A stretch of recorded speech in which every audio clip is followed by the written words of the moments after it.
So it is now 7:03 p.m. on Tuesday, November 8th, 2022. I'd like to call the meeting to order and roll call. Alder Smith, Present. Alder Stevens, Present. Alder Knott, Present. Alder Stokes, Here. Alder Jurassic, Present. Alder Wolf. Here. If we could all rise. All right.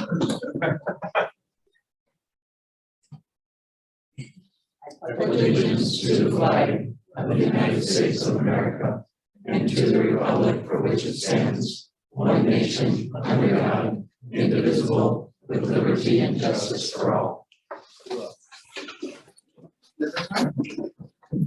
Item number 3, rules of the City of Lima, Alaska, Common Council and Subcommittees Harassment-Free Forum.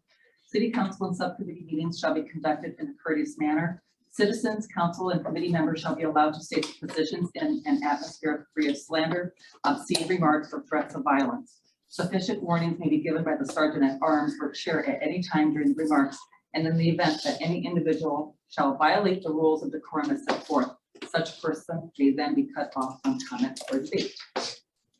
I will go ahead and open up item number 4, public input, limited to 3 minutes per individual. You may approach and give your first and last name and your home address, and you have 3 minutes, and it will be time. Welcome. My name is Peter. The last name is Matt, M-A-T-T. I live at 205 Royal Street, adjacent to the Blue Moon. I'd like to thank the City Council tonight for listening. We are here tonight to address item number 12 on the Common Council agenda. I'd like to thank Dan Wick and his staff for allowing public input and us to speak at the October 24th meeting. I'd also like to thank Diane, our 2nd District Alderperson, for her guidance on this project and her input representing us at the October 24th Park and Recreation meeting. At the conclusion of the meeting on October 24th, the consensus and recommendation from the board was to leave the Sunfish in the current location and to make the necessary improvements to make it ADA compliant. I concur with the board's recommendation to leave the Sunfish in its current location and to make the necessary improvements to make it ADA compliant. Also, based on the Park and Recreation Department's decision, I would encourage the board to vote to approve the minutes and recommendations from the October 24th meeting. Personally, I'd like to be involved in this project. Perhaps there are some things that could be added to this project to enhance the project.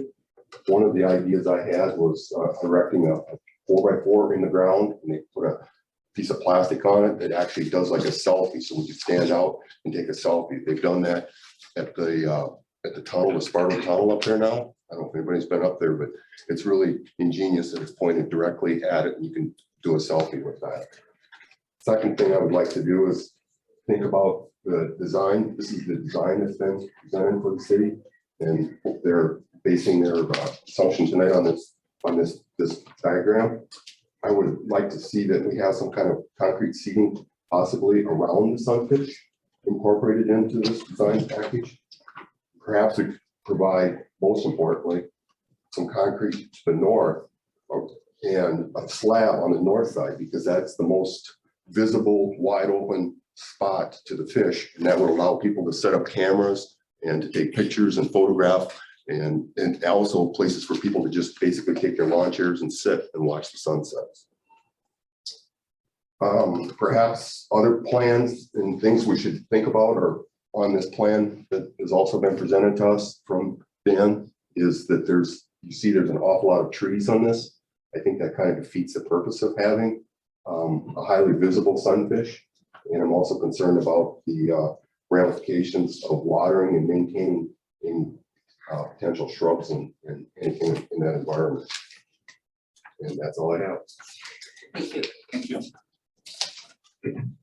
Next. Welcome.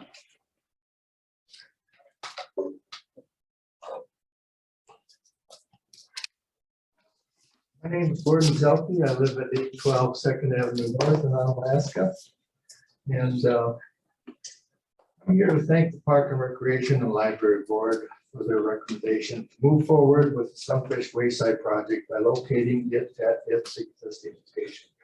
After the Park and Recreation staff was presented with information from historical documents, a neighborhood petition, an on-site meeting, phone calls, and public input at the board meeting, they worked quickly and professionally to understand and evaluate in a comprehensive manner the concerns of the residents, tourists, board and council members, and the neighborhood.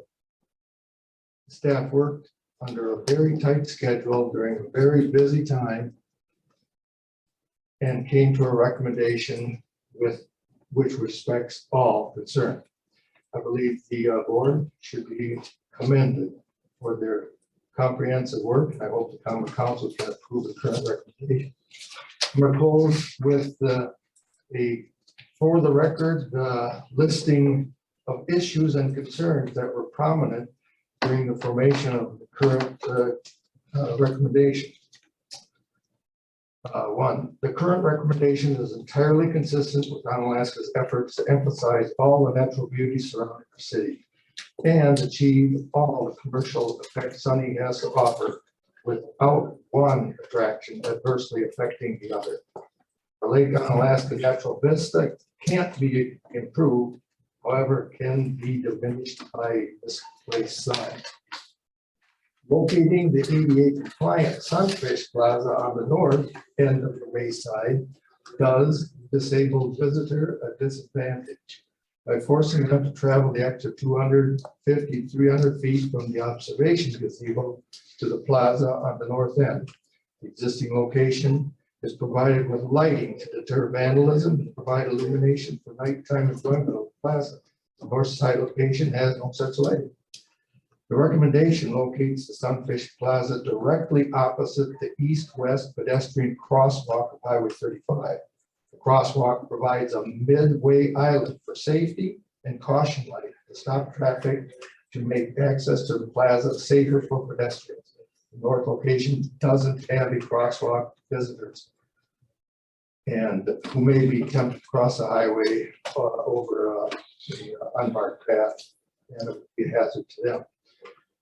The recommendation mitigates the unique concerns the residents of the neighborhood have, for example, property value and view.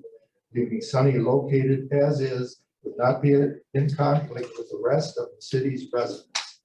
I doubt that anyone could find a resident or a neighborhood in our city that would support erecting a huge sign in front of their house, no matter what their view is. 3 minutes. Thank you. Thank you, Gordon. Yeah. Anyone else would like to give public input at this time? Second call for public input. Third and final call for public input. I will go ahead and close that portion of the meeting and move on. Under 5, report from the mayor. First of all, I am serving in Mayor Kim Smith's place this evening. She had a family emergency. I reviewed with legal counsel and our city administrator, and this evening I will be presiding over tonight's meeting versus being acting mayor. That way I'm able to retain my vote, correct, as council member. So in other words, if there's a vote, there will be no breaking of tie. Just want everyone to understand that. Any questions? What happens in the case of a tie? You have to have a special meeting when Mayor Kim is able to attend. So moving on to 5A, proclamation and recognition of Craig Brett's record for his years of service to the city. This will be deferred to next month when Mayor Kim is, I expect to be back in attendance. Item B, appointment of Eric Archer to the Plan Commission. Everyone should have received an email from Mayor Kim. Currently, Eric Archer also serves, earlier this year, I believe we appointed him to the Board of Zoning Appeals. I will entertain a motion to appoint Eric Archer to the Plan Commission. I move to appoint Eric Archer to the Plan Commission. Second. Motion by Alder Knott, seconded by Alder Smith to approve Eric Archer to the Plan Commission. Discussion? Hearing none, this is a roll call vote. I think Alder I Knott was had- just gonna, yeah, actually, met Eric on a couple of occasions. He's got a great strategic experience background, including serving in the Pentagon, so he will be a great asset to the city. Yes, I couldn't agree more. And he's already served one meeting with me on board of zoning, so very thoughtful questions and such, so very impressed. Any other discussion? So since it's a little bit different layout, and we have like raise your hands higher because I can't see you. So I want to make sure that everyone, gets their chance. So any other discussion? Hearing none, entertain roll call vote. Alder Stevens, Aye. Alder Knott, Aye. Alder Stokes, Aye. Alder Smith, Aye. Alder Wolf, Aye. Alder Jurassic. Aye. Thank you. Motion carries to appoint Eric Garcia to the Planning Commission with a unanimous 6-0 vote. And moving on to item 5C, recognition from Train Hometown Team on the installation of new condensing unit at Onalaska City Hall. I don't have any notes on this, so I'm asking the staff to go ahead and come up and say a few kind words. You would, please? Well, I'll Yeah. introduce the team from Train. Don't know everybody's name. So I'm Mike Patterson. Rob Jordan. Brian Geister, an Alaska citizen. So we were fortunate enough to replace our condensing unit here at City Hall. Train worked with Rob hand in hand through the process to get it ordered, to get it here. They met all of our timelines to get it here, to get it. Actually, you saw it sit out in front of City Hall for a few months because of the timeliness of getting this unit here and things. So I'm happy that, we have a local firm here and that we were able to work together, so. No, thank you, Dan. Very well said. And we know you all have a choice. And so we appreciate that you chose Train and want to, for recognition and appreciation, present you with this plaque. Thank you very much. Appreciate it.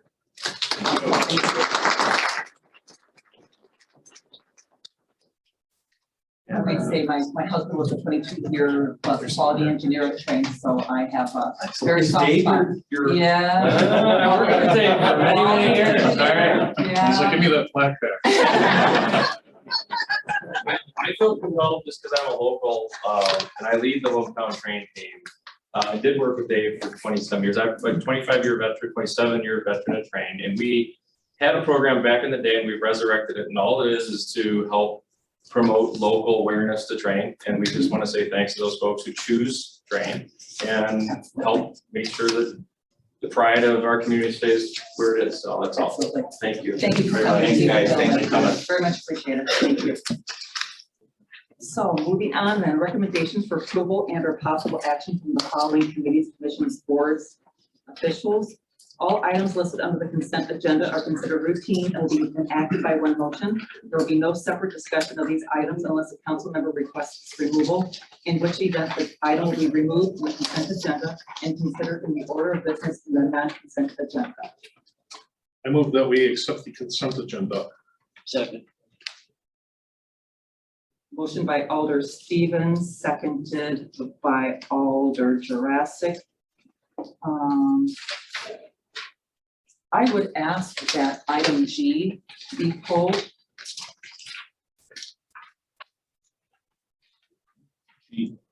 Under Parks, Recreation, and Library, and that is all I have. Anyone else? I'm gonna be good enough with the I'll last throw candy maybe or something. Okay. Anything else? So, motion is to approve the consent agenda, with pulling items G. All those in favor said motion, say aye. Aye. Opposed, motion carries unanimously. So we are on to the non-consent agenda. So item 7, recap items from the consent agenda would be item G, Parks, Recreation, Library Committee. That would be Leanne.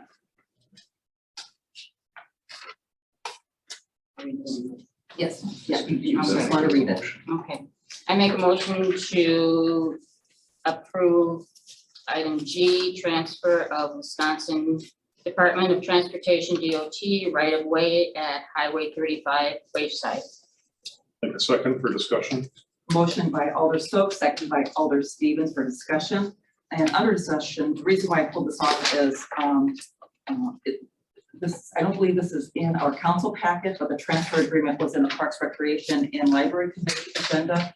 And it is item 9 on the top of the page, where it currently reads, no off-premise advertising signs or billboards of any type shall be erected, located, or maintained on the above described lands other than the existing Sunfish sign that is being relocated from the south side of the wayside to the north side of the wayside. Amanda, quick question. Should we discuss what I just pulled off after we are done with 12? Because if we don't approve, depending on what we do with item 12, that will determine what happens with the agreement. Because I was going to make an amendment that we remove half of the last sentence that talks about moving Sunny from the south side wayside to the north wayside. Yeah, then we should wait. We should circle back to this Okay. after Okay, I apologize. 12A. Okay, so after we get to 12, so we're going to move G under 12A. Everyone got that? And if I forget it, please remind me because I haven't done so well. Thank you. So let's move on to Finance Committee. Dan? Thank you, Madam President. Under item 8A vouchers, following is a list of monies expended since the last common council meeting dated October 11th, 2022. And the total is $2,017,726.89. I will make that as a motion to approve. So motion by Alder Stevens, second by Alder Smith to approve vouchers. Did I hear you? $2,017,726.89. That would be correct. Thank you. Discussion. Hearing and seeing none, all those in favor of said motion say aye. Aye. Those opposed, motion carries unanimously. Moving on to 9, personnel. Alder Stevens again, please. Thank you again, Madam President. Under personnel, item 9A, discussion regarding exception policy to policy 2.03. This has to do with, there was a recent change in the step increases. There was one employee that kind of got squeezed out and the city was asking for an exception to this policy. Let's go to Amy or Amanda. I'd be one of you, please take the floor and Amy. explicate. Amy. So as Alder Stevens had mentioned, this was with the recent policy change, moving our step increases for our non-represented employees from 2 times a year, depending on their hire date, to 1 time a year in January. We did have one non-represented employee that was hired under the previous policy, was communicated on the previous policy that this individual would be eligible in July, but now with that policy change, it does change that eligibility for that one particular employee to the following January 2024. So again, asking for an exception to this one individual. Again, going forward, as with the policies, these policies will be communicated to employees continuously as they come on board. New employees come in will be given that information. But again, for this one employee was given information on this previous policy. Alder not. So this is in their contract initially? This was in the policy and procedures that was communicated to this. Okay. Amanda. Yeah, so just to clarify, as Amy mentioned, this individual came in under one set of policies. We have since changed the policies. And so I think there was a lot of confusion at FMP related to this topic because it was kind of lumped in with the policies itself. So we pulled it off separately. But I just want to be a little bit clear. We cannot harm this employee because of the policy change. So we have a choice to honor the policy that stood at the time she was hired, which would result in an increase in July. And so if that were the case, the policy that she came in under would be an increase in July based on her hire date. And then under the new policy, she would then get another increase the following January. Or we move the employee to the current policy that is now in place, and they would be eligible as of January 1 while still on probation for a step increase. And then in January of the following year, they will get their next step increase. Alder Stevens. So at the after the last week's FMP meeting, after the vote, it seemed like it was really nebulous as to what the decision was. So I think what we thought we were voting on, we didn't actually, was not the reality. So I would say that I think the most appropriate way to handle this would be to stick with the July step date for this year, and then next year, bring that employee into the fold. The other option, I mean, we're not really talking about a whole lot of money, but it might be simpler to, from a staff and a human resources and payroll point of view, to just do it January. It's only one employee. So those are the two options as I understand it. My preference would not be to do a step increase and then 6 months later a step increase and then, but at some point we're kind of splitting hairs, so. Alder Dress. Yeah, I understand that she'd go in for an interview in January. She just got hired, so the odds of her getting an official step is slim to none. Well, no, I mean, so the employee was hired, Amy, what month? September 6th. September got the 3 6th. months. So it would be a very small review period to make that determination, but assuming they met all the requirements, they would get a step increase in January, if that was the option that council chose. I used to calling on myself, so, I think it was a little bit confusing last Wednesday, so I appreciate that this is back on the non-consent agenda. As someone back in, I date myself now, back in 1979, I was hired under a certain policy. And then at the end of the year was told something else, and 43 years later, I haven't forgotten it, to be quite frank. And I think it's a matter of fairness, and I think we need to treat our employees very fair. I agree with Alder Stevens. I mean, for someone like myself, I don't like it making exceptions, but this to me is very important that we, whatever that employee was hired under, and I'm assuming this is the only employee that there is with all of this, that if this is what the policy was, I agree that we should, if this position passes probation, they should get their step in July, and then the following year, then they'll fall and rank with everyone else. I mean, if this, we're talking one employee, I realize it'll be a little bit of a pain, but it's just one exception. But I would certainly support that we go ahead and make this exception and honor what we originally said was for them to get the step in July. Although not.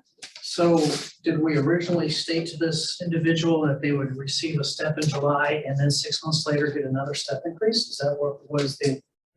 At the time of the policy, again, we always make that they would be eligible for step increase consideration, obviously not making assumptions one way or another.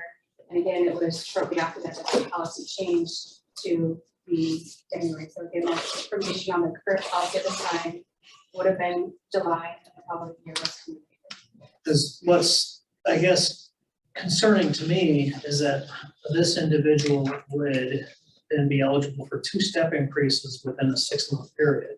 And that is very unusual and would almost make this one person receiving a special benefit nobody else on the entire staff can get. Am I wrong with that? That they get 2 step increases in 6 months?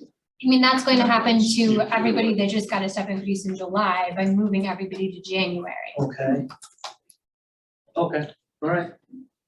I'm okay, she already knew that she was gonna get that right, so I mean, Really, the exception would be if you let her have it in January. So it's either we let the current policy exist, or the exception would be to actually bring her and give it to her sooner, which would be Under in the new January. policy. and that Yeah, was under her the- impression already, or the person's impression was she was gonna get it up front. No, that she would get it, I mean, she was hired under a policy that made her eligible in July. So we either honor the policy she was hired under, or we bring her Which in. was the impression we, at that time, right? Yes. Okay, I'm okay with that. Either way, there's gonna be 2 step increases within 6 months. It's just as it happened within that first year, which I think is maybe a little bit more aggressive on payroll than we should be, or does it happen in that second when they bring back into the fold with the rest of the employees? So I don't think we have a motion on the floor. do we? Nope. All right, so I'm gonna make a motion that we, well, we're not making an exception, so we'll honor the original terms of the employment with the July step increase followed by the subsequent 6 month later, January, to bring that into accordance with the rest of staff, if they qualify. I second that. Motion by Alder Stevens, second by Alder Stokes, as aforementioned. Discussion. Is everyone clear on this? And this really wouldn't be, this wouldn't be an exception anyhow in the future, because everyone would know up front now, even if hired someone new, they would always know where they would stand at the very beginning. Yes, Correct. So there should be no surprise to anybody in the future. Got it. Okay, I'm okay. Any further discussion? Hearing none, all those in favor of said motion say aye. Aye. Those opposed, motion carries unanimously. Dan, continue if you would, please. Under item 9B in personnel, city administrator recruitment, myself as F&P chair, the council president, the mayor, and human resources director Amy have met, and we're working on establishing a timeline. Rather than me be a little bit more specific, you'll be more succinct than I am. So take it away, Amy. Yeah, so with the city administrator vacancy, we've got an estimated hiring process timeline in front of you. So this is, again, just a very fluid document that is certainly subject to change depending on how things go. But a couple of things worth noting that would like for your guidance this evening is, with the next common council session coming up in December, we'd be looking at approving that revised job description, making those finalizations, and also be looking to, there were some suggested changes, minor changes to the ordinance regarding the city administrator position as well, that would be coming before you. And then also a sample job posting. So in order to get preparation for that, I just wanted to talk a little bit about, with that ordinance, again, basically when it comes to the hiring of the city administrator, there's basically three things. Just a quick summary, there's a selection committee that selects the candidate. That selection committee negotiates the basic terms of the employment contract, and then that selected nominee would come before common council along with that contract to finalize the approval of that individual. So there be very much involvement by common council. With that ordinance, it does say that the selection committee negotiates the basic terms. So that was one thing that I was hoping to get parameters from this body tonight, is wanting to continue on in that current model, which is more or less, it's a full-time city employee, but there is a contract on the side with this individual that's been typical in the past. If the body is wanting to continue down that route, I think that it's recommended. It's pretty common in this field to have that. I would just need to know those basic parameters of what that contract would entail, such as pay, benefits, severance, which would be typical. You want that tonight? Yep, again, just wanting to know the pleasure of the council as how we want to proceed. Again, so when everything comes before you in December, that we've already kind of fleshed some of those details out, and we can bring with you a true sample job posting and not have those discussions that get to you on this estimated timeline. So I know the four of us have met. We met twice already. We meet again tomorrow. So tonight you're looking for, if I heard you correctly, that you're wanting to confirm that we're looking at the future city administrator will be a contracted position. It would be a full-time city employee with a contract on the side, if you will, so it's kind of a hybrid. Yeah. So they're a little bit of both. Yeah. If that makes sense. Because that's what the previous one was. Roger that. Right. So are we all comfortable with that same model? I guess is our starting point. So getting rid of the next individual, is that gonna be harder or easier with both the contract and the hybrid? So Alder Stevens. all right, so there's advantages and disadvantages to both models. In the city administrator role is it's a very specialized and skilled position. And to make that attractive, most qualified applicants will be looking for additional provisions that regular rank and file city employees may not qualify for. And one of those would typically be a severance package. If we went with just a regular city employee route, that is an option. The reason we wanted to bring this to council tonight was to get confirmation that it wasn't just too small a representation from council, that is not the preferred route, that we're looking to attract the best candidate that we possibly can. So, but it's not just Diane and mine's decision, so that's kind of why it's before council right now. The previous contract that we had with previous city administrator, I mean, it was in place for 5 years. It's actually a fairly long time, I think, on city administrator standards. So you don't need a motion, you just kind of need a have not. So I would endorse the contract employee approach. I think there is a consensus that we'll move forward with that. Yes. And, you know, and with the timeline as well, if I may, Yes. there's also a selection committee that will have to be determined at some point by common council. That can be later on, before we start the interviewing process, or, you know, preferably January or February.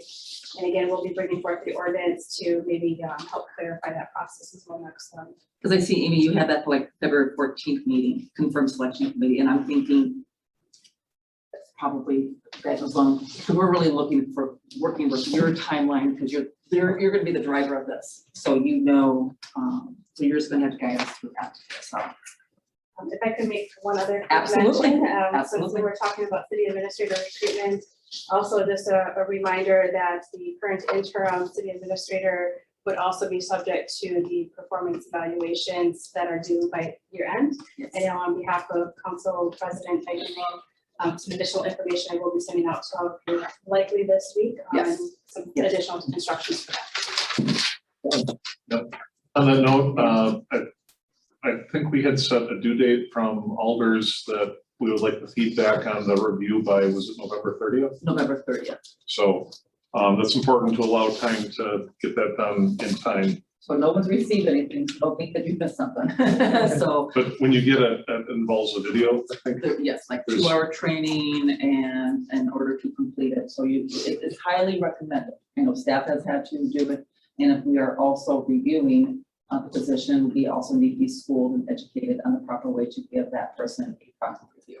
So, and then there will be an expectation that all 6 of us will be giving that review. So be looking for an email to be coming out soon and possibly also a packet in your inbox. But you'll be contacted in probably the next 48 hours.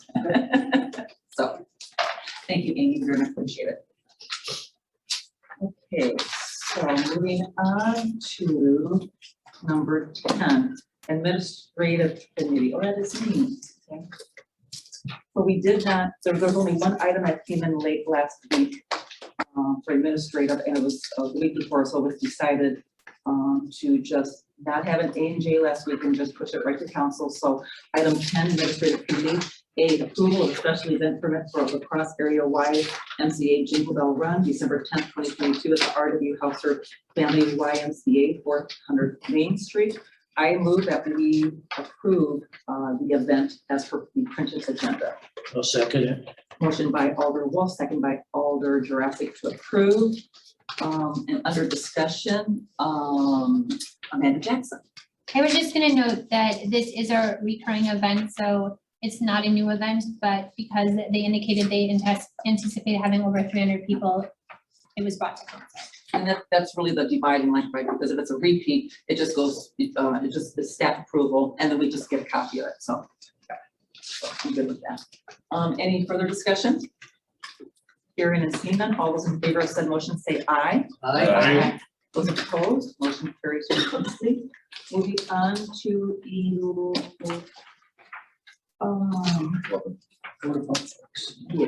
on to 11, Board of Public Works. Stephen, Alder Knott. Starting with item A, discussion of 2023 capital improvements budget. Oh, I'm sorry, just 1 second. Amanda.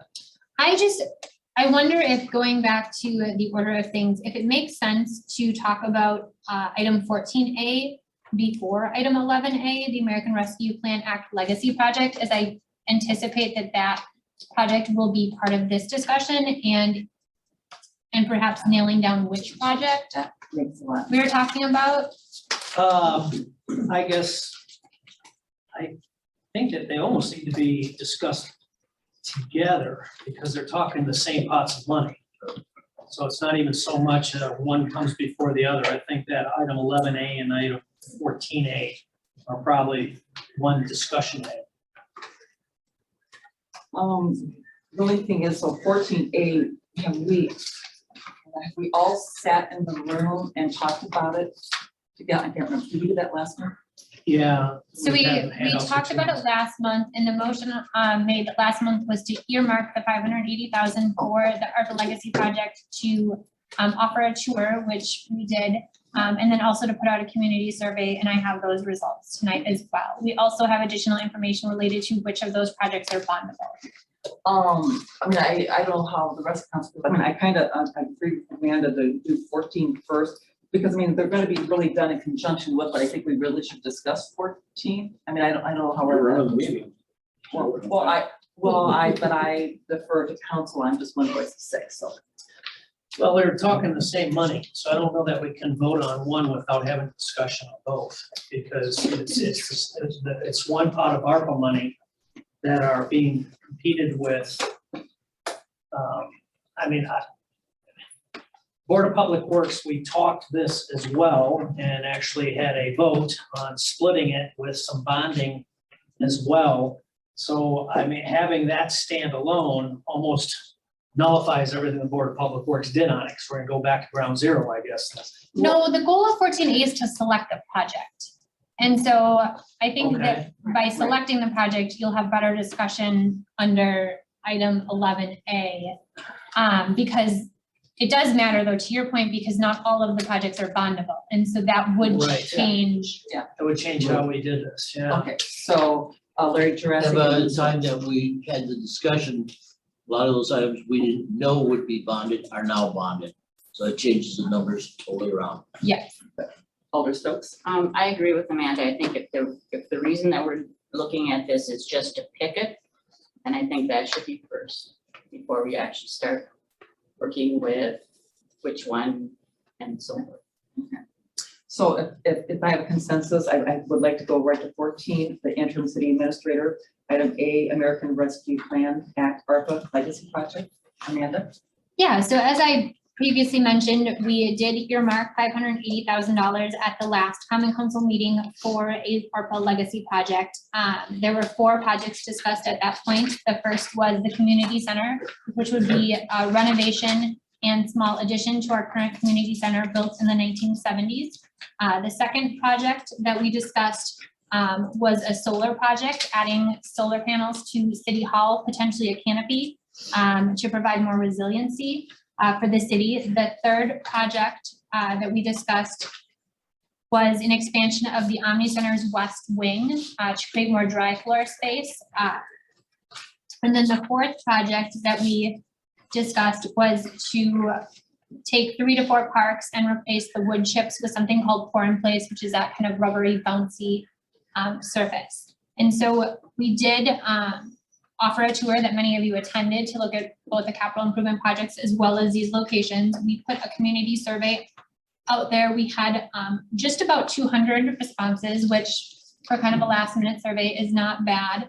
And the results, basically, people were able to rank their 1 through 4 choices, and it's a weighted average. So the most selected with the highest weighted average choice was the community center, which came in at 2.92 weighted average. Second choice was the Omni Center expansion at 2.73. Third choice was the solar project with 2.5. And the last choice was the pour in place playgrounds with a 1.91 weighted average.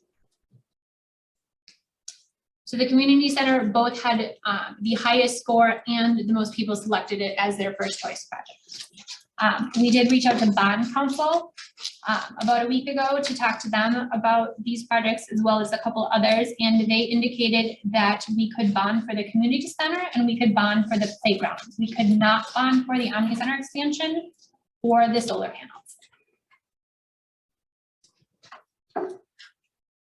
I think Thank you, Amanda. And so, and also I just want to make sure that I have enough copies for all council members and all department heads. We've also got one double-sided copy from Barbara Abbott at 113 Heritage Lane, is in her district. I know Barbara comes to see an LMC breakfast. So, she had wanted to be here this evening and just very sad that she is not. She's on Zoom. Oh, she is on Zoom? Oh, Barbara.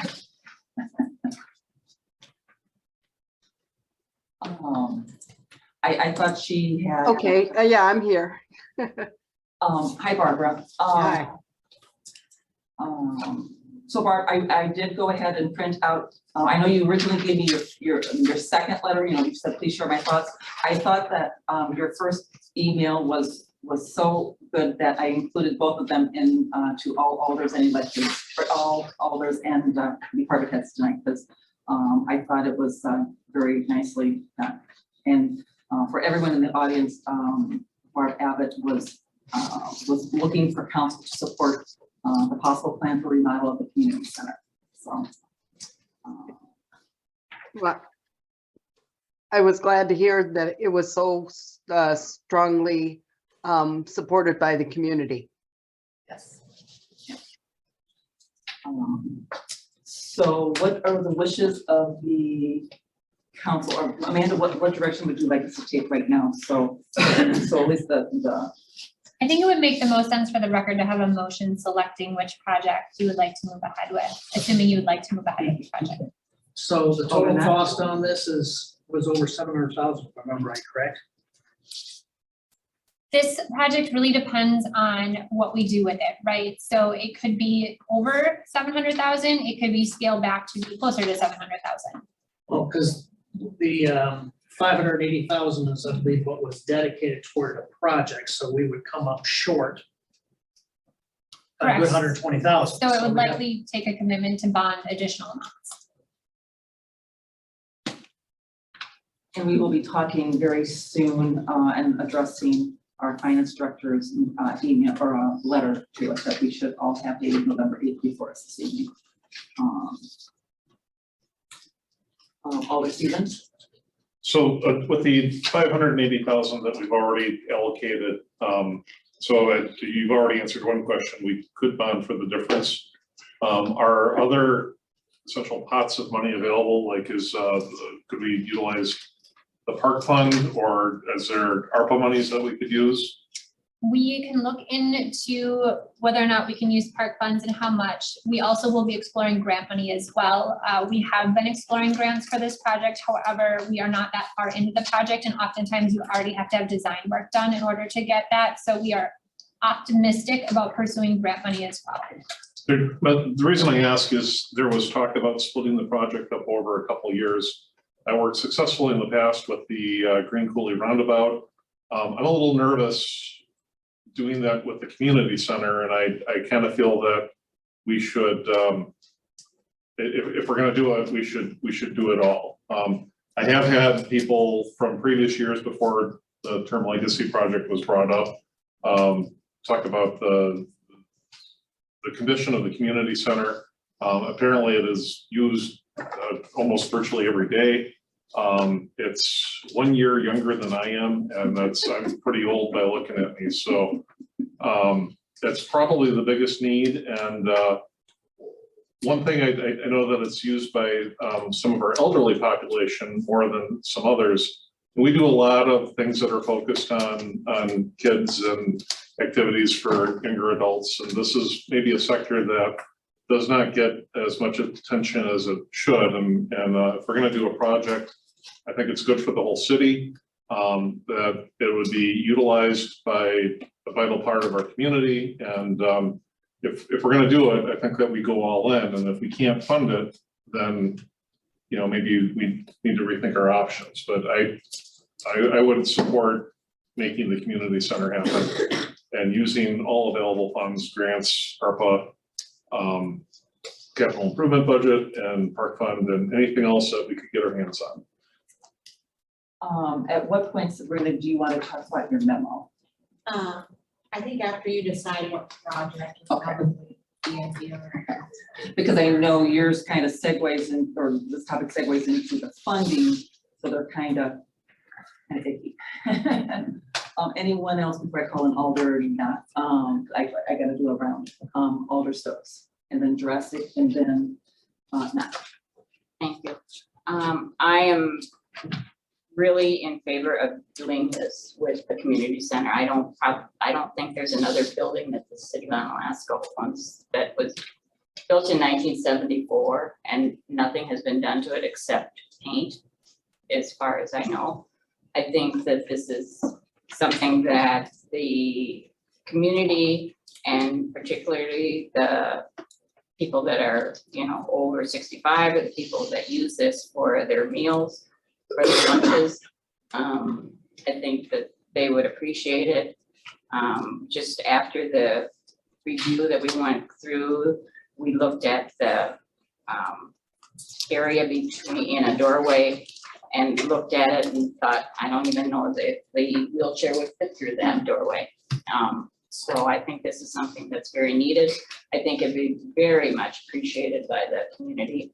And not only just the people that are using it for lunches, but their families. I think they would, feel more comfortable in a situation like that. So I would be very much in favor of that. Thank you. Alder Jurassic?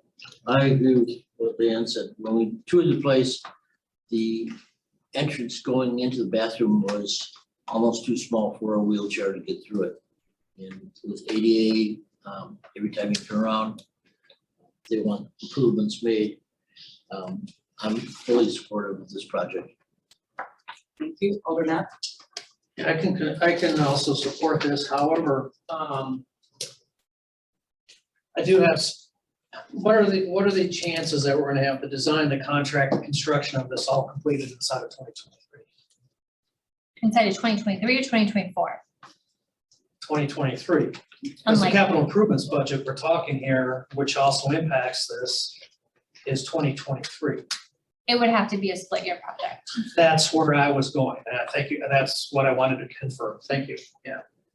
So, so Dan, what? I mean, just a little, No, you get to, you want to talk, you gotta come up here. I mean, there's a lot of questions about costs, where it's at. The initial design work that was done in 2018, community center was about 3.9 million. With inflationary rate and stuff added on. Now, that was a gymnasium, that was things added, we kind of scaled it back just to look at the core of the building and prepare that we could add on at another time. So we have two architects that we have been working with that are trying to help us to get us a better ballpark, cost on where we may be at and looking at this coming forward. So, when you're talking about costs, where we're at, initially it was about 329. When we wrote the grant in 2020, in 2021, we're hoping that was the budget number that we had to enter that grant process. Thank you, Dan. And one thing that I want to add too is, I know, it was built in 1974 and it served its time very well. And I know that it looks, when you walk into it, it looks kind of bleak, but I know there's been generations of people who've been attending it, and I applaud Onalaska staff who has kept it going all this time and with very minimal dollars put into it. And you've just done little things with landscaping over the years, or a different sign or painting, and those little things really help make a difference. But I think I wholeheartedly support that we, as I stated at council last week or last month, that this is something that I can put my weight behind and support this 100%. And I think it's time. My only concern is, especially after reading Barb Abbott's 2 emails, was my biggest concern was, is it enough?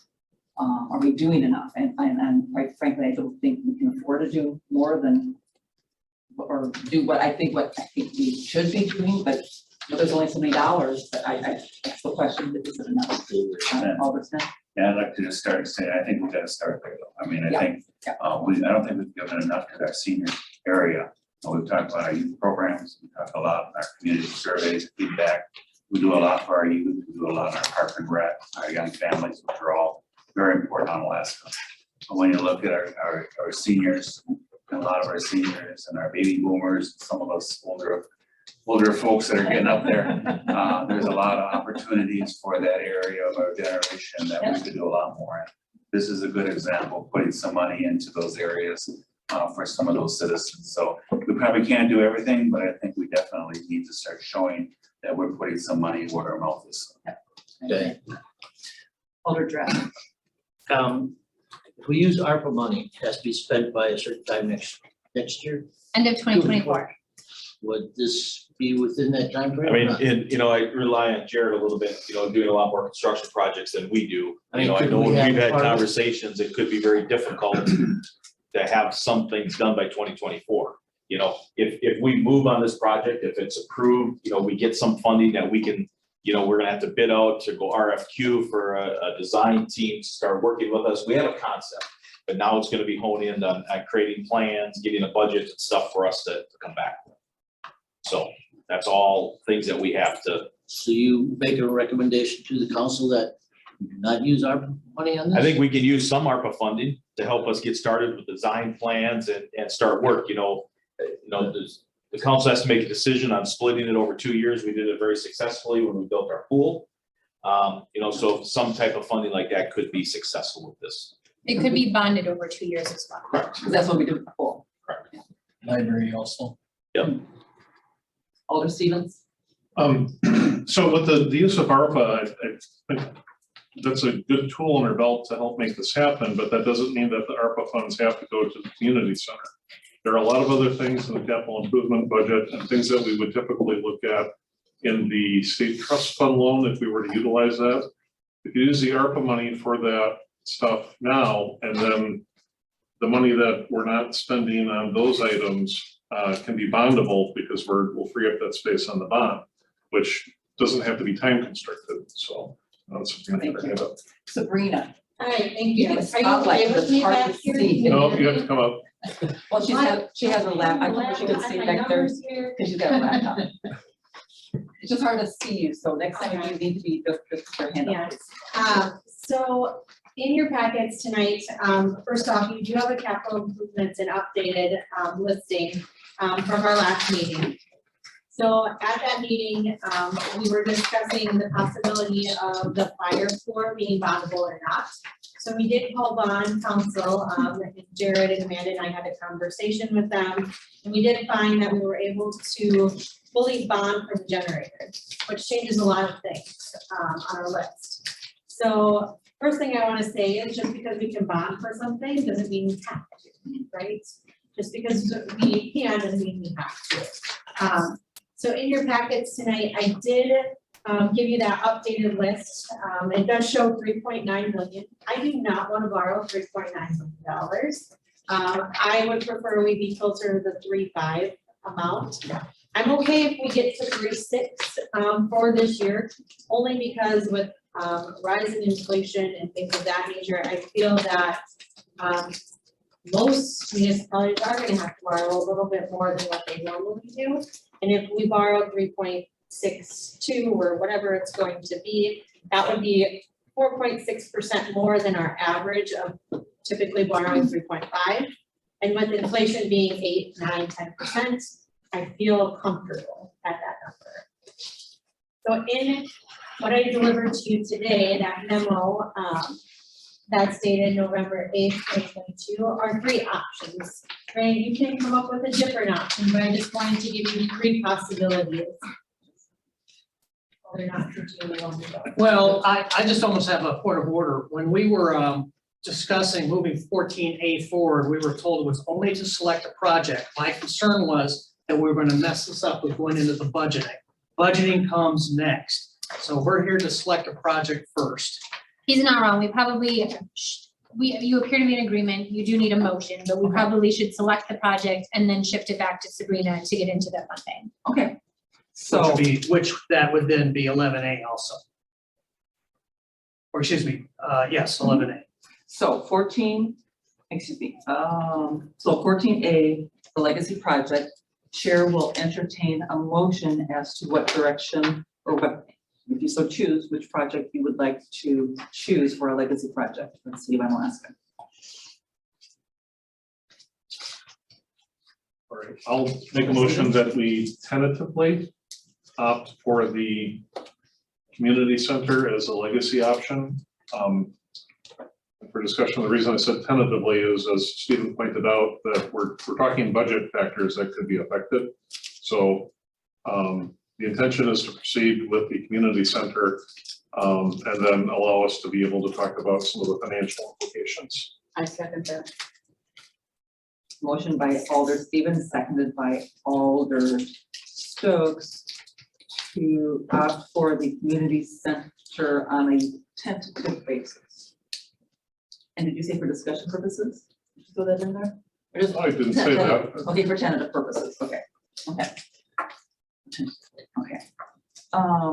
So discussion.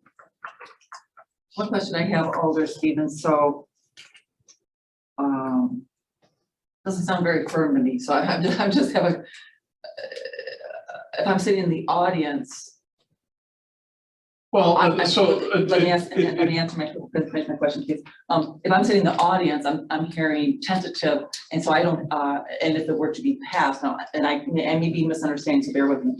I almost hear well, yeah, for today, this is what we have, then tomorrow we may change your mind, and I just have is that your point, or? Oh, yes, sorry, yes. last time I got my hand slapped. Well, so. I have before, sorry. So to Stephen's point, the capital improvements budget and the legacy project are intertwined. If we commit to a project and we decide that it's just not feasible, are we stuck on that project? The reason I say tentatively is it seems like that is the intention of the board to proceed down this path. We were talking numbers with Sabrina, and then the point of order was, like, hey, we need to iron this out first. So in effort to move this along, my intention is still to stick with the community center, but there's a lot of questions that need to be answered, and then we still have the whole capital improvement budget that needs to be addressed. So I think there's a consensus that that's the way that we want to go, but there's still questions. Thank you. And to follow up to Amanda then, so if this motion. So. He's way down. Party's over. That means it's. The election is Hit over. the button, hit the top of the black one, yeah. There we go. So Amanda, if this were to pass as stated, tentatively, and then we double back and go back to 11A and figure that all out and talk with Sabrina and such, then we could always go back and make another motion that this is the path that we're going to go and the community center is. I mean, I appreciate Alder Stevens' hesitation, but you still have the ability to fund or not fund it. I don't know that you need the word tentative in there. It just threw me, it's my only concern, so I just, yeah. But Stay on your toes. Yeah. But we could go ahead later and then reaffirm that with. Correct. Because I think part of the reason is that we're all kind of like, it's all moving parts right now, so I mean, I appreciate, but I just didn't understand for sure the intent, so. So there's a motion on the floor. Yes, I think I understand where Dan's going. The devil's in the details here. I support the project. It's how we're going to fund it. I think there is a way to do it. I think there might actually even be two ways to do it. It really is gonna come down to how we do this without busting on our own bank in the end, yeah. Okay, so any other discussion? Right now, there's a motion on the floor and a second to choose the community center as the legacy project tentatively. So, hearing no further discussion, all those in favor of said motion say aye. Aye. Those opposed, motion carries unanimously. Thank you. So Amanda, we're gonna go back now to 11A. Correct, and maybe we can let Sabrina pick up where she left off. Yes, thank you, Amanda, or Sabrina. All right, thank you. So as I was referencing the memo dated November 8th, 2022. So due to the fact that the new list does show 3.9 million of what we could bond for, again, we don't have to bond for all of those items. And then it shows other borrowing needed of $690,400. At last week's Board of Public Works meeting, we did decide that we were going to give $280,000 of ARPA funds to the legacy project and then bond for $300,000.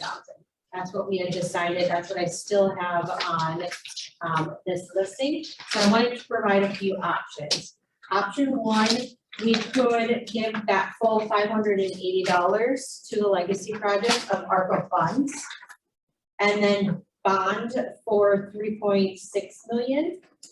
Then we would need short-term borrowing of 40,400 based on the list that it stands now. This list has not passed, this list is up for discussion. Again, there's a public hearing in December and then it'll go to council in December as well. That would mean that the legacy project would get $580,000 of ARPA funds in 2023. And then we would use the remaining ARPA funds towards those other items that needed other borrowing. So 650,000 would go to other projects. Option two would be to bond for the legacy project, 300,000. Use ARPA funds for the generator, which talking to Jared today, that is feasible that we could get the generator installed by the end of 2024. So we could use ARPA funds for the generator. This option would mean that we would bond for $3,372,446, and we would need short-term borrowing of $290,400, which would bring our total borrowing to 3.662846. The legacy project would be 280,000 of ARPA usage, and then we would use 950,000 towards the other projects for 2023. Option three would be to bond 580,000 for the legacy project in 2023. That would give a decent portion toward that project. It would, give us an option to look at design work, see what else we would need depending on what the options were, and then possibly bond in 2 years. As our park and rec director, Dan Wick, had mentioned, we did do this with the pool and with the library in the past. So to bond over multiple years for a project, in my opinion, that makes a lot of sense to me as well. In option three, we would bond for $3,652,446. Short-term borrowing needed would be $10,400. I believe that projects may come in under budget, so I wouldn't actually do a short-term borrow there. I would recommend that we just evaluate to see what that total ARPA usage, that likely we would have a cushion of $10,000. I wouldn't want us to do a short-term borrowing for that. Or we make a motion in December to use $10,400 of equipment replacement, whatever that may be. But that, I would not want to actually do a short-term borrowing for that, but I wanted you to see those numbers, which would get our total borrowing again for all of these. Our total borrowing right now is 3.662846. The legacy project again would be fully bonded, and then we would use all of the ARPA funds in 2023 instead of the short-term borrowing. My opinion is that we would do option three. Yes. Our finance director is recommending option three. And if I heard you right, that you prefer to be at 3.5, you could be okay with 3.62, but you really prefer to be at 3.5. I would prefer to be there, but as mentioned, in a year where inflation is so high, I feel that talking to bond council, talking to Moody's, we do have a really nice bond rating. We are at an AA2, which is as high as we can go with the size of the municipality that we are. The county is an AA1, and we just don't have the equity that the county has. So I want to continue on in our former finance director's position and keep us at that high bond rating so we can continue to borrow at those lower interest rates. Alderman.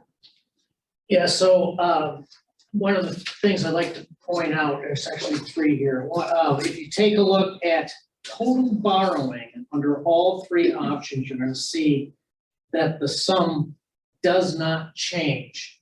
The only thing that changes is, are we going to be borrowing at a lower interest rate with 20 years to pay it off, or a higher interest rate to pay with 5 years to pay off a portion of that? And to me, it just makes total sense that we should be doing as much as we can with 20 years at a lower interest rate to pay it off. So I just, I can't even support option 2 with that much short-term borrowing, and would even have a difficult time with number 1.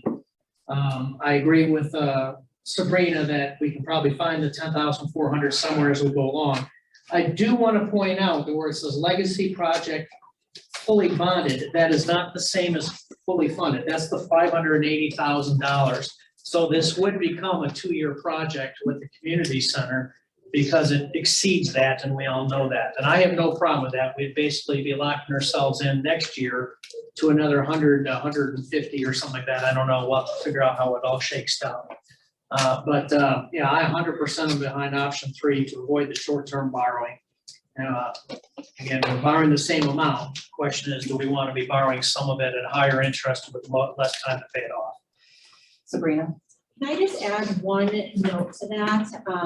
I know the former city administrator wanted to get us away from short-term borrowing because of the higher interest rates and the shorter term to pay off. One thing I will note, if we bonded for something that was $300,000 over 20 years versus bonding for something or versus a 5-year loan at $300,000, even though it would have higher interest rate, we would still pay less in interest by borrowing for 5 years rather than bonding for 20 years. I know I mentioned this last year, and I will mention it again at Board of Public Works in December and probably January and February when our bond contact at Bayard comes, but they would like us to get to a point where we are bonding for 15 years instead of 20 years, so slowly working our way back from that. Just because other municipalities of our size are kind of more towards that 15-year borrowing. So I just wanted to make the note that just because an item is bondable, like we technically would typically pay more interest over a 20-year note, even though at the lower interest rate. So I just wanted to make that. Alderman? Yeah, absolutely. I understand that. But the annual impact on the budget is far less with 20-year bonding at a lower interest rate than 5-year. So you would save money on interest more by going to the short term, but you'll be doing less projects because you'll have less money available than you would if you did the long-term bonding. Your payments are going to be so much higher on a 5-year payout than a 20-year. That is correct, but the operating levy and the capital borrowing levy are different. So it doesn't save us any money on the operating side. So we don't come out ahead for operating by having a lower debt. It keeps the mill rate low because there's a capital levy, there's an operating levy. So it keeps the mill rate lower, doesn't help us on the operating. Citizens would like to lower the rate. Correct, but I just wanted to make it known that just because we do a short-term borrow, a long-term bond, doesn't mean that we have more money set aside in our operating budget that we can spend on. Thank you both, Amanda and then Alder Stevens. I just wanted to make a quick point that I know it says that it is discussion of 2023 capital improvement project budgets, but in order to affect these changes prior to going to public hearing, they should be made in the form of a motion.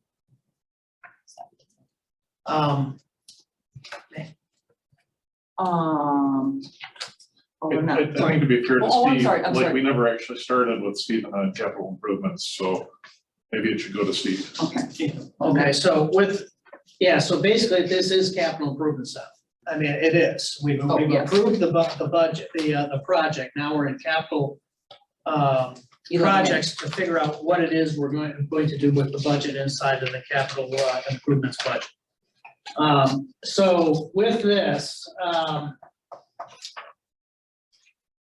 if we go with like this option 3 with the numbers as stated, that's by default also approving the list that we have here, and I don't know that I even want to go there yet before I ask other alders if there's other projects that they either want to consider for add or projects on the list that the Board of Public Works has approved that they would like to delete.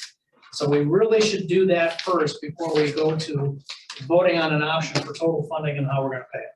Stephen, I thank you for that. Just for the audience members' information, only 2 council members sit on Board of Public Works. So the 4 of us don't, even though we attend the meetings, read the minutes and stuff, but we don't have any voting rights until we get to council. So thank you for that. No problem. So so first, are there any projects? So Stephen, Yes, I do that now. okay. Yeah, you introduce it, but then our chair runs it, right? Yeah. So, we're looking at capital improvements.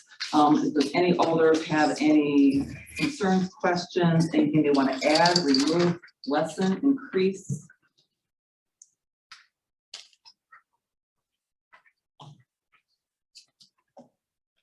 Any input? Jared, hi. Could you talk briefly about item number 25, the sanitary sewer camera? The minutes, the Board of Public Works minutes came out like at the last minute, like after 5 o'clock tonight. So I watched both meetings, either attended or watched both meetings, but I didn't get to read the minutes because it came out so late. So because I know it's at 100,000. It used to be at 60, then it went to 80, now it's at 100. So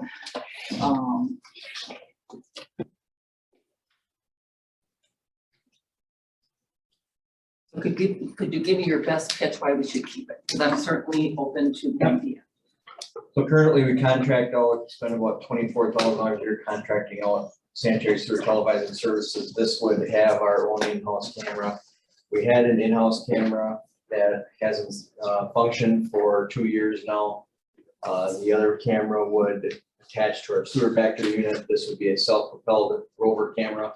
And actually, as we have been gaining more knowledge with what to do with this camera and cost increases, part of it is cost increases and part of it is probably half is cost increases, half is getting more features on the camera as we've been going along. So instead of waiting, we're gonna buy the camera and get features as we went along, we're gonna get all the features with it right away. That's why it's so much more. That's reasons why. And the cost has went up over the last 2 years.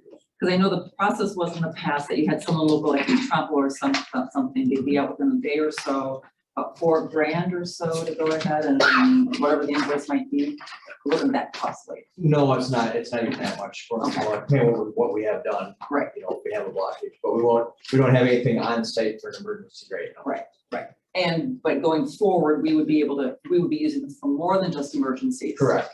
We would actually lower our contractual services and use it for in-house televising. Okay, and how many people are you looking at would need to be trained on it? Oh, we'd have multiple people trained on it, but when we're actually using it, you're gonna need a minimum of 1, but typically you're gonna send out 2 people because you're gonna have someone downstream also, so it's gonna be 1 to 2 people using it. It's probably gonna get used for, I would say, on average 6 weeks per year, but it's probably gonna be used more than that once we first get it, just to try and do some things that we haven't been able to do. Sure. I continue to be hesitant about it, but I know I have talked with our city administrator more about it this afternoon, and she's convinced me more that we probably, eventually we're gonna need to get it. And so I'm one to. Waiting patiently for the process. I know, well, yeah, but I know it's something has to go eventually every year, but I guess it's something that I can support from each year. Anyone else have any questions or concerns On that item or on anything? Stevens and then Stokes. Madam President, item 42 is the fire department command vehicle. I know that we took a look at that and it seemed like, I don't know if you're going to hear this, Chief, but the vehicle seemed like it was kept in pretty good condition. And I don't know that we should be replacing vehicles just because they get older if they're serviceable. So $60,000 is for the amounts that we're talking about, I'm kind of questioning that. And at the Board of Public Works meeting, I attended that remotely by Zoom, so I'm not on the committee. I didn't understand at the end, I think the mayor actually brought that item up, and it said it was already bonded or something like that. I don't know if, who was at that meeting, if they could say why this is not eligible to be removed or secured.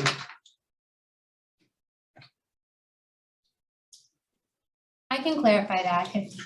I think that what Mayor Smith was just saying was that we had reached a number that the Board of Public Works Committee was satisfied with, and that number was already included in the bonding. Not that it couldn't be removed, but essentially that the committee at that point had decided to move forward with the project list as it stood.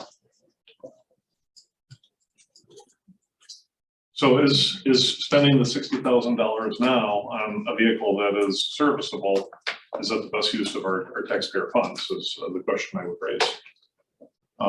Or could that be better allocated towards the legacy project, or there's not borrowing, not having to dip into the state trust fund loan, or we could simply borrow less?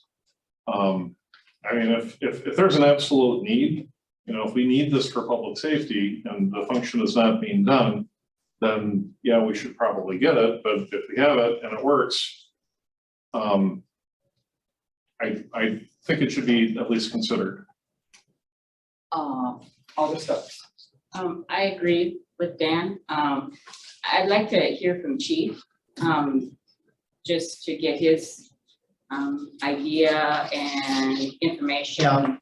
Yeah, and you're correct, the vehicle is in good shape. We do look at the years and we do have a replacement plan that we use coordinate with Jared. Also, in my last memo that I handed out, we're looking at replacement in 23, but we can't order the vehicle until late of 23 to get a 24 because we missed the deadline. I presented that at my last meeting when I was up here. Also, we have a 2005 rescue truck that we will be looking at replacing. And it's scheduled for 24, and I know those change, and that's the decisions that you guys have to make. As well as looking down the road in 25 and 26, we have a ladder truck that's a 2004, it's getting old. And I know I'm not gonna ask you guys for a ladder truck, because I could see that in your eyes going, that's $1.5 million. Yeah. But just looking at trying to maintain our fleet. So it's gonna be your decision. The way it kind of spun out, I think, for the police department, they ended up doing a memo to try and order their vehicles early. We missed that deadline for the approval of ordering this vehicle. We thought there'd be vehicles available, but there are no vehicles available in 2023 for us to order. So you kind of follow what I'm saying? Yeah, no, and I remember when we got that last fire truck, I mean, that took a lot longer, and Right. it's fortunate that we ordered it when we did. Right, so for example, the pickup truck that we ordered, I remember Steve asked the question, was that really $37,000? Yes, it was, and the vehicle that was a duplicate of ours, Campbell Fire, they got in because larger vehicles are allowed to be ordered now, and that's up to $48,000. So the price of vehicles is going up. La Crosse ordered 2 new fire engines, they're 3 years out. So everything is it's taken a long period of time, extremely long period of time to be built. So I just want to make sure that we don't get behind on something like a vehicle like this or a rescue truck, and then in the future, as you're looking at replacing an engine or ladder truck. So, So, comment and question for Chief. First comment is, with replacement plans for emergency services, they're in order to prevent them from becoming unserviceable. We don't want to get to the point where a fire vehicle is unserviceable and say, oh, now we need to replace it. It's too late, all right? So, but the question I have for you, Chief, is can you explain how you've already reduced that cost down to $60,000? Because originally your ask was for more, if I remember it. Well, because we did miss the deadline on ordering the vehicle, and we were talking about radios and priorities. So I know the we went from 30 radios to 2 options of 15 radios. and then down to 10 radios at 80,000, or at one point I had you guys very confused. About $81,000 for 10 radios. And we moved money from that vehicle, from the 100,000 for the replacement car to 60,000, which we know that's about the range that we would be looking at. So basically from that 100,000, we moved 40,000 over, 40,000 in radios. With basically no change to that $140,000 that was standing there in our capital budget. For the two items. Yes, Right. correct, So same amount, just reapportioned. exactly. Got it. Alder Stokes. The $40,000 that you had, Mhm. that was reapportioned, was that for the vehicle plus the setup? So that was for the setup. So the $40,000 was for the the- setups and you weren't gonna be able to get the Yeah, vehicle? The estimates that we had were 50 to 55,000 from Ewald. But then we found out that we missed the deadline, Right. because there weren't any other vehicles coming available. I was told the only thing that I could start ordering November 1st would be a F-250 like what we have, a larger truck. And I don't know if that was what we were looking at replacing with that.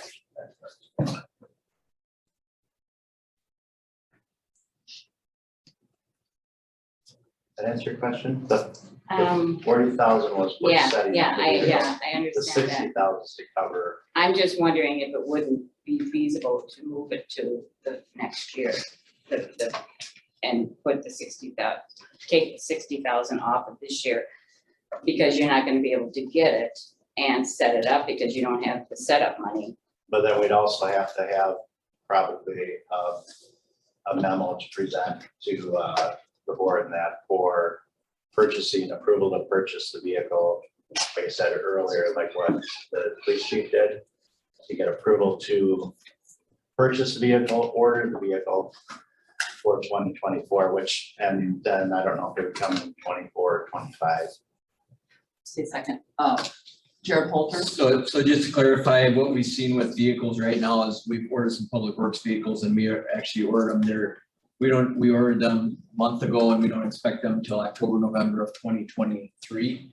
So with this, working with the chief, we're hoping to get the money to order the vehicle, because the city is usually not ordered anything, issued a purchase order unless we had a backing to know it's been budgeted. We just don't do that. So with this, we'd have the backing to order the vehicle. We would have to then budget $40,000 in 2024, because we'd have it in 2024 to actually do the outfitting of the vehicle. The radio systems in these vehicles are very expensive, as the portable radios are. So we'd be kind of budgeting. We did the same thing with the cabin chassis that you've seen in your capital improvement budget, because those are actually 2 years out. We actually ordered one in January of 22, are not gonna get it until probably January of 24. So we're seeing such delays that we're not bonding for the equipment necessarily. I knew the answer when I asked you the question, I just wanted to hear. Yes, Amanda, sorry. Can I just ask a clarifying question? When would we order this vehicle? Probably fall of 23. So even if it's approved. We hopefully order them in April, March, April, but. Okay, if they're available, I didn't know We don't, because, we don't know, this year we couldn't order some of them until that timeline, but Right. they're typically it's been March and April. I didn't know that, thank you.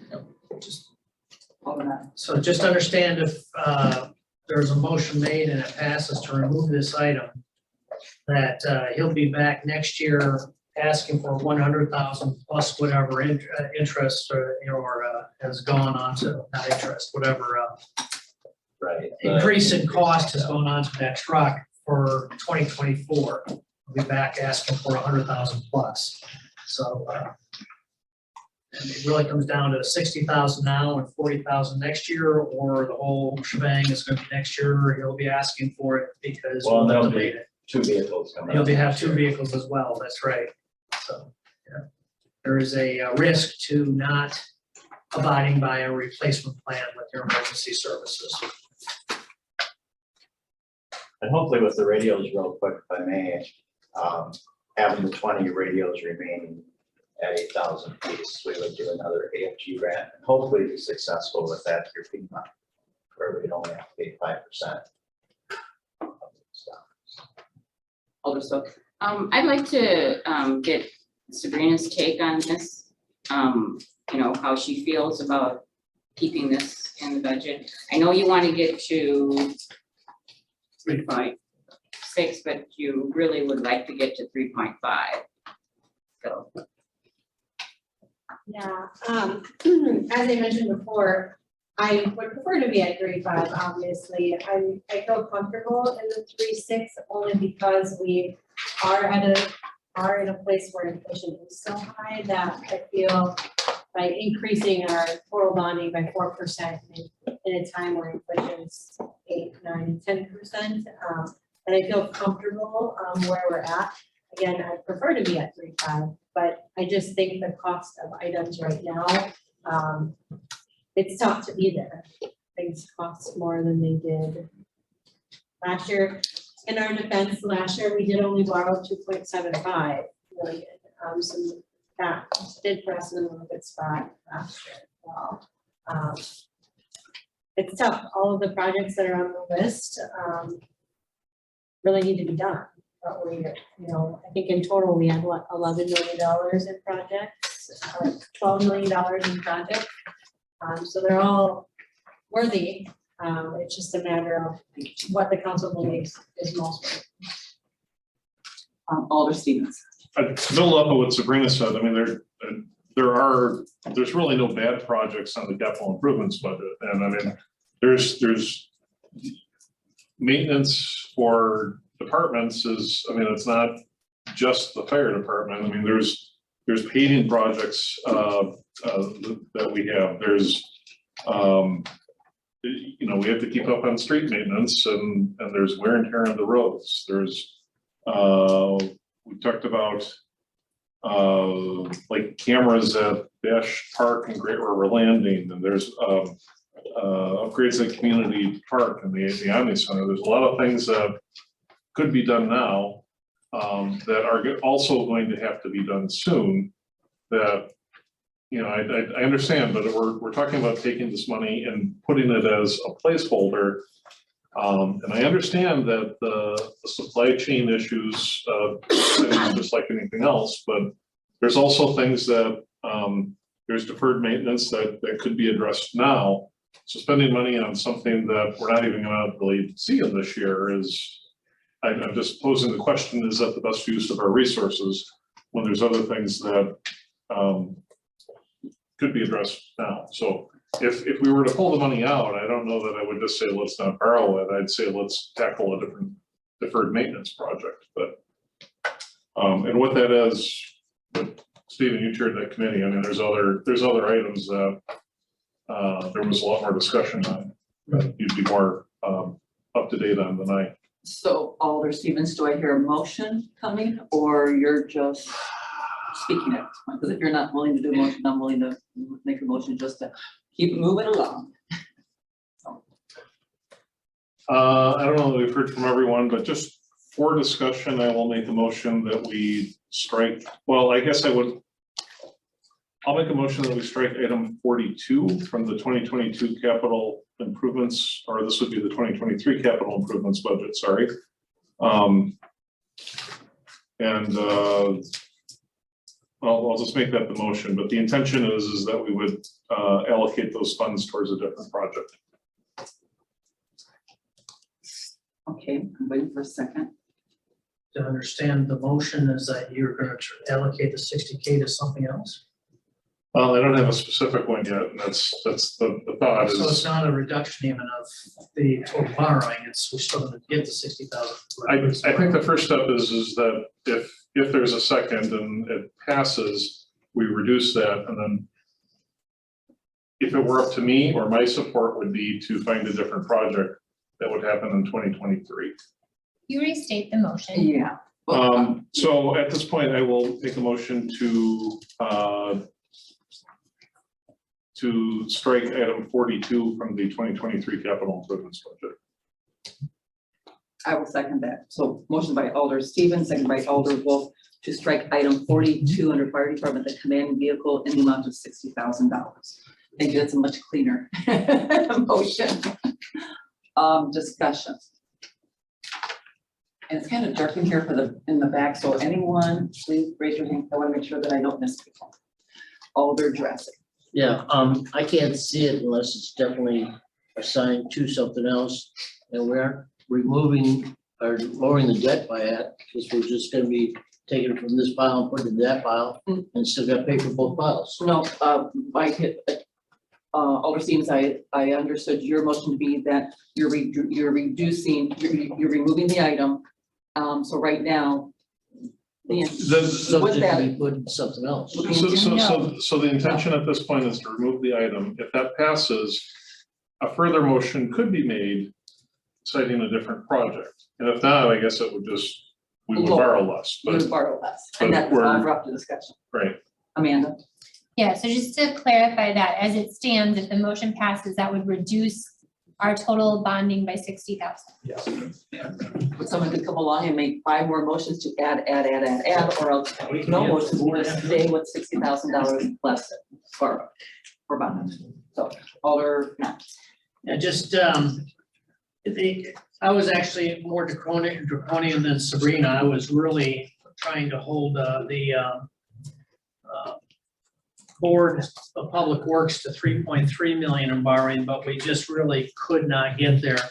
As Sabrina said, we eliminated millions and millions and millions of dollars worth of projects and got down to the bare bones.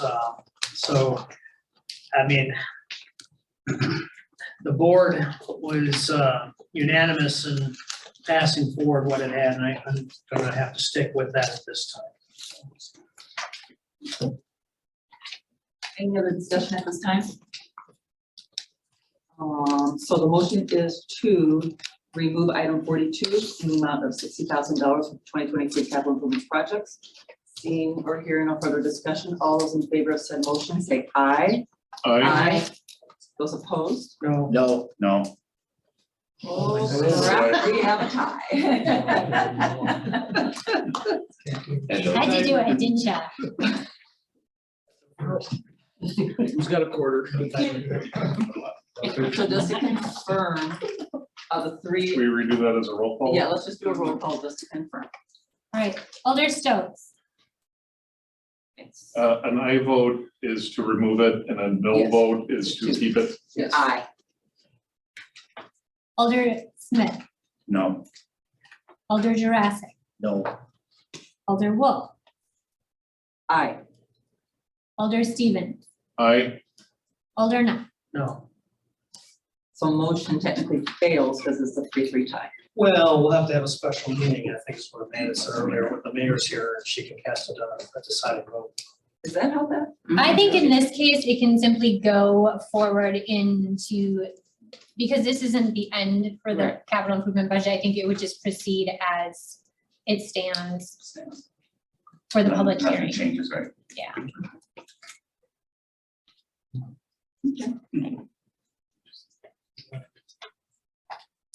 So, any other items? Oh, Sabrina wanted to, you wanted to? I'm good. Okay, you're good, okay. I can't say that I agree with Alder, I'm also pretty much, pretty frugal with my own dollars and even more so with taxpayer dollars, so, I too would like to, I don't think it could get down to 3-3, but I'd sure like to be down to 3-5, and I know right now it's down to semantics, but I always operate on a condition of, is it a want or a need, or is it nice but not necessary? So, and that's why I was looking at item 42, you know, I'm not trying to pick on any one department, but I've heard the chief said that's in really good shape, and that's all I'm going by. We So, take care of our equipment. absolutely, and that's one thing that I will stand by, is that the City of Alaska, all departments take excellent care of the equipment, because we're very appreciative of the items that we purchase for all the departments. Just don't take your trucks off-roading so you can get more trucks quicker. And Amanda. I'm gonna pivot a little because admittedly, there's not a lot of precedence for these types of situations, Yes. especially when we don't have something that's going to be even a final decision tonight. What I would recommend actually is that somebody make a motion to refer that question to the Board of Public Works, and let's put it on the agenda and let it be decided there. Refer the question of whether or not to strike item 42 from the 2023 CIP budget. We've already voted on it. But it was a tie, and so it was almost like a non-vote, so it hasn't actually been decided. What I'm saying is the Board of Public Works have already held that vote out. It's just been referred back though, so. Correct, but you reintroduced the issue, and so, And then the public, yeah, for the public hearing, well, and this will be done before the public hearing, if it gets passed. we could put it above the public hearing on the agenda. And then But it also gives notice to the public that this is a question. I'll make a motion that we remove or that we refer item 42 from the capital improvement budget to the December, or no, that would be the November, December, Board of Public. the December Board of Public Works meeting. Is there a second? I will second that. Motion by Alder Stevens, second by Alder Wolf to refer the topic of the tied vote of item 42, removal of the command vehicle in the amount of $60,000 to the December Board of Public Works meeting. Correct? Okay. Alder Matt? So if this passes and it goes back to the Public Works and the Public Works sticks with what they had already recommended, does that mean it comes back to the Common Council the next month? Well, the entire budget's gonna come back to the Common Council Okay. in December. It would just be included in the final capital improvement. It just seems redundant. I mean, we're doing the same Presumably thing over and the- over and over again. Presumably the mayor would be able to break the tie. Right. The mayor will, I will be sitting in the seat again in December. The mayor though will be attending virtually. So she will be in attendance, but I will be presiding over the meeting, so she will be able to break the tie at that time. If she chooses, if there is a tie, and if she so chooses. And just remember, just because there is a tie does not mean that someone has to break the tie, right? Right? Did we vote? No. No, thank you. About this time is when I start getting in the weeds. Any other discussion to refer, or not to refer, but to. What if it goes to Public Works? Board members that are on Public Works have already shut it down. Well, So, that, I mean, it's preserving the question because we haven't answered the question tonight. And so we're essentially preserving the question. Rather Definitely a than government having- solution, but okay. Rather than having a special meeting, which I don't know that anybody here would like to have over this question, I think it's the easiest. And we can give new information between now and then. Okay, so hearing no further discussion, all those in favor of said motion say aye. Aye. Those opposed?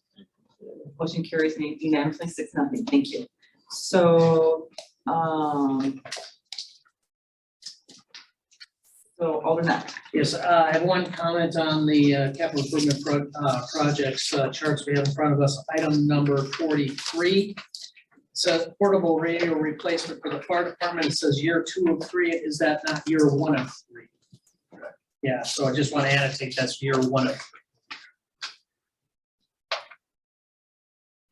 Thank you.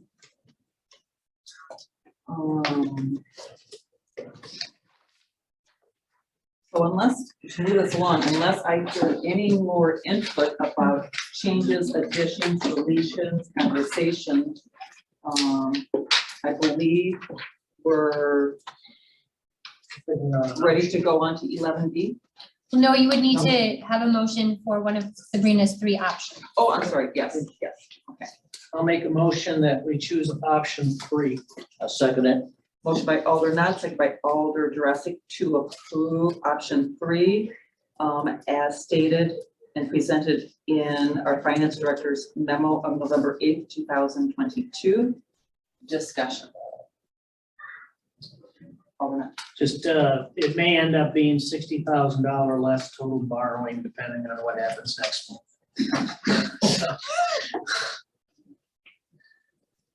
Right now, we're looking at bonding for 3.652446. The nice thing is we came to a quick agreement with option 3. So thank you, Sabrina, for a very succinct explanation. Amanda. Just a point of clarification would be the intent to not borrow for the 10,400? Yes. Find other means, yeah. Sabrina's confident, I'm confident that we can find another way. I just wanted it on the record. No What short, if, but no if all- short-term what borrowing. if it all else failed, if you go to a placement is what it states here? Absolutely. Okay. Yeah, there's other, that would be one of the many options. Perfect. So we have a motion on the floor to approve option 3 as presented, No short-term borrowing. and we don't need a roll call vote, right? Not unless you want one. Any further discussion? None. All those in favor of the motion say aye. Aye. Those opposed, motion carries unanimously. Thank you. And so, Now we're on to 11B, approval of date time public hearing on 2023 capital improvements. so quick question before we do that. So Amanda, so we went ahead and we pushed the, refer whatever you want to say, the type of to capital, Board of Public Works for December. Do we have to kind of put a semi blessing on this tonight and just refer now what's in the packet? Thank you for coming. Thank you. Yeah. Is there any reason why we need to have any type of a soft approval or at least refer what's in our packet now? So we don't have to do anything. Okay, thank you. Okay, thank you. Stephen, go ahead. 11B. 11B, approval of date time of public hearing on 2023 capital improvements budget. Amanda, what works out best on? 12-6 Board of Public Works at 6:30 PM. 12/6 Public Works is 6:30 PM. Okay, got it. Is that always the standard answer? At the December Board of Public Works meeting, Okay. standard protocol. Right, I don't think that has to be voted on, we just announce that's what it is. Well, actually, it does say. Actually, we should- Yeah, yeah, we should get it. Okay, I'll move that we hold a public hearing on the 2023 capital improvements budget at the 12/6 Public Works meeting What time? At 6:30 at PM. 6:30 PM, standard time. Do I hear a second? Second. Motion by Alder Knott, second by Larry Jurassic to set the public hearing on the 2023 capital improvements budget for Tuesday, December 6th, 2022, beginning at 6:30 PM. Any discussion? The room cleared out. I can see y'all now. Hearing none, all those in favor of said motion say aye. Those opposed, the motion carries unanimously. We are on item 12, Parks, Recreation, and Library Board. Now, Leanne. I know it took a little while to get there. No. Thank you. Yes, this is the approval to proceed with the wayside renovation with the Sunfish staying in its current location. The Board of Public Parks, Rec, and Library voted to keep the Sunfish at its current location. The staff recommendation is to keep the Sunfish at the current location. There's a couple of things that have come up, new information. Dan, would you like to come up and share the erosion engineer Yeah, so, findings? so I met with another engineer as, the concept design that we have. There was some concerns raised about the erosion of the current site. I had confidence from the engineer that they have some products that they could put down there that would alleviate the erosion in the current location. We would not have, any issues with that at all. So that was what the conversation we had. They're working on some additional concept designs for us, so we can be ready to roll in the spring, pending the decision that the council makes. Thank you. And then Amanda, you were checking into the recreational immunity. Yeah, I think we should be fine if we wanted to put a decorative fence behind Sunny. That would not eliminate our recreational immunity. If we were to fully fence Sunny, that would be a different question, but not to just provide some decorative fencing behind it. So both of those things seem to come into line with the fact that the approval is to keep Sunfish in its current location. So I would make a motion to keep the Sunfish in its current location. Do I have a second? A second. Motion by Alder Stokes, second by Alder Smith to keep Sunny in its current south side location. Discussion. Alder Dresser. You said something about fencing. Is that to prevent people from going down the hill?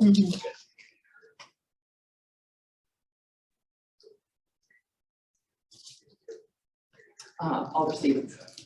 Thank you, Madam President. Actually, this will be a question for Director Weck. I read the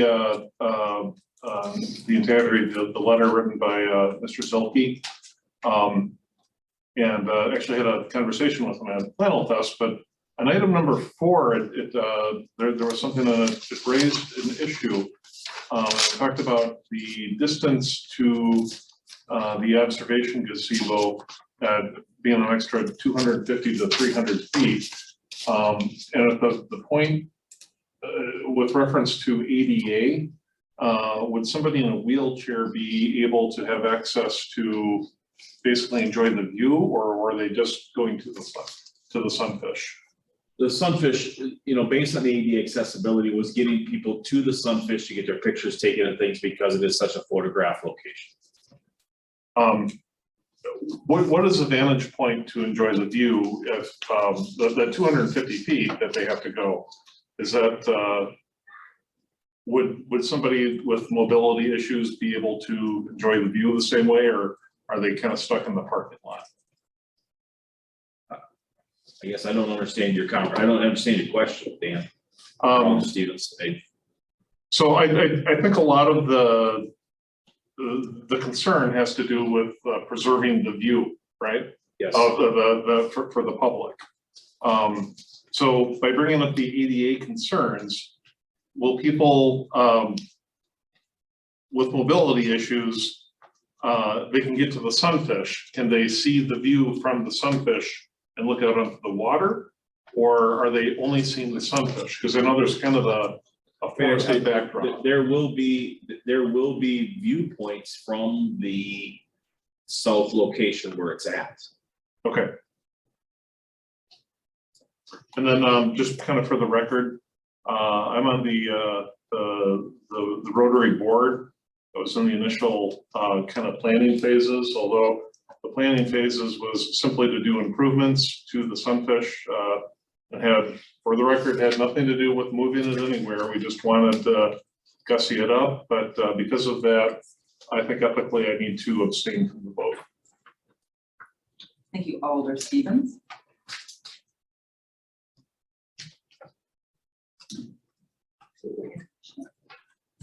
Yes. Alder Stokes. Dan, are we going, if we leave it where it is, are we raising? We're not doing anything, it's gonna be exactly where it is. Correct. And then what are the ADA improvements that are gonna be done? We have to, based on the slope to get there, so we were working with engineers to make sure that we have an adequate slope, that somebody in a wheelchair and the sidewalk, it does not exceed, I believe it's what, 2%, 3%? 5% running, but Yeah. you have a flat spot. So there's a variety of things that we're working on engineers with to fix up that location. Thank you. Anyone else? So motion on the, Chair, You're in third district, right? Jared Holter. I just want to make sure for the agreement with DOT, are you going to address your item, the item that's in the agreement, the item number 12 about The transfer, I was going to do that. you're going to do that next? Okay. Yes, yeah, absolutely. Thank you for the reminder, but I have it right there, G. Thank you. So, so the motion on the floor is to approve, proceed with wayside renovation with Sunny staying in its current south side location. Any further discussion? Hearing none, all those in favor of said motion say aye. Aye. Those opposed, motion carries unanimously 6-0. Stevens abstained. Oh, I'm sorry, thank you. And Dan, Alder Stevens abstained, was 5-0 with 1 abstention. And then item G, which was from the consent agenda. I'll go back if you will introduce it and I'll take it from there. Okay. This is to transfer the Wisconsin Department of Transportation DOT right-of-way at Highway 35 Wayside. Thank you. So I talked with Dan with, Amanda. And just before we get too far down this, we did actually have a motion and a second on the floor for this before we pulled it. Oh, And so Alder Stokes did make a motion to approve the transfer to Wisconsin DOT right away at Highway 35, and Alder Stevens seconded it. oh, So you you're- are correct. Discussion is on that motion. Okay, so I would like to make an amendment. But wouldn't it be cleaner if we just remove the motion in the second and just did a clean? That's fine. So if I may ask Alder Stevens and Stokes to remove your first and your motion and your second. I remove my motion. Did I make the second? I don't think I did. Whichever one. I had that you did. I don't- It was Stokes and If I Stevens. did, It was then, Stokes and okay. Stevens. So you remove your first, Stevens removes the second. So my motion is to approve the item G with one exception, and that is item number 9. It was in the Parks and Rec packet, and I'm going to read the very long sentence, how it reads now. No, I'm gonna read how it should read. I think that'll be the most easiest way, Right. and then I will add at the very end what I'm removing, and it'll make sense. So it should read, I'm gonna read exactly like it reads now. So my motion is, number 9 should read, no off-premise advertising signs or billboards of any type shall be erected, located, or maintained on the above described lands other than the existing Sunfish sign, period. Because what it does is it goes on to say that is being relocated from the south side of the wayside to the north side of the wayside. Jared. I would offer that we should have no off-premise advertising signs, billboards, any type should be erected, located, or maintained on the above prescribed lands, period. Oh, And all, because the land that we're actually transferring is a small portion, that leaves the Sunfish where it's at, because we're only transferring the small portion. This would mean that the small portion we're transferring could not have any billboards, which includes the Sunfish, or according to the DOT document. that's, okay, so let me just read it one more time. So, and thank you for that, Jared. So it's even shorter. So no off-premise advertising signs or billboards of any type shall be erected, located, or maintained on the above described land. Lands? Land? They say lands. Well, I'll say lands. Is that your motion? And that is my motion. Second. So motion by Wolf, second by Knott, to approve the transfer of Wisconsin Department of Transportation DOT right of way at Highway 35 Wayside with the number 9 being edited. And Amanda, I can give you this. Thank you. Oh, absolutely, yes. Discussion. So I just want to make sure that the two gentlemen who were here this evening, Gordon, Peter, you understand then that tidies it up in a nice little bow, so there's no concern. Because that was one of your concerns also, that you and I have, that we have spoken about that, what it said in here, but now we remove that, so there's no reference that it could possibly be moved. Okay, I think that's, any further discussion? So motion is to approve. All those in favor of said motion say aye. Aye. Those opposed, motion carries unanimously. Thank you. Thank you for coming. If you want to stay for the bloody end, you certainly can. You've been here all this time. Thank you. So moving on to item 13, Alderperson Wolf, that is me. I just wanted to just take a quick minute to thank Inspections and our Brad Newmeister for including me in a ride-along for a few hours recently in the last few weeks. He gave me a tour of some of the most recent projects that are going on in the city of Alaska.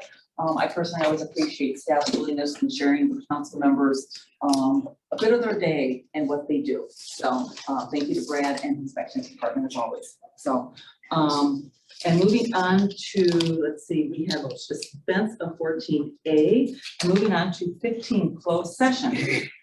Oh, now I know what Kim has to do. I gotta read all this. To consider a motion to convene in closed session under section 19.85, hearing 1, hearing E of Wisconsin statutes for the purpose of deliberating or negotiating the purchasing of public properties, the investing of public funds, or conducting other specified public business whenever competitive or bargaining reasons require closed session. Vacation and transfer of city property at 1224 Cliffview Avenue, purchase of adjoining residential Main Street property, purchase of future parkland on French Road from Elmwood Partners, sale of Overhill Road excess property. If any action is required in open session as a result of closed session, the council will reconvene open session to take the necessary action and or continue on with the printed agenda. Do I have a motion to go into closed? I move that we go to closed session. So a motion by Stevens, Second. second by Jurassic. We'll go to discussion and roll call. Alder Stevens, Aye. Alder Wolf, Aye. Alder Stokes, Alder Jurassic, Alder Knott, Alder Smith. Thank you, and we are now in closed session. Nothing, unanimous, we are now in closed session at 8:07 p.m. If we could take a good hard 5 minutes and then come back. I tried to do this one too. Like 5. Larry, I'm breaking my. It was longer than I recorded. Oh, my goodness. Or do you not need I- it I anymore? read the letter. Yeah, no, I read it before and I actually didn't have like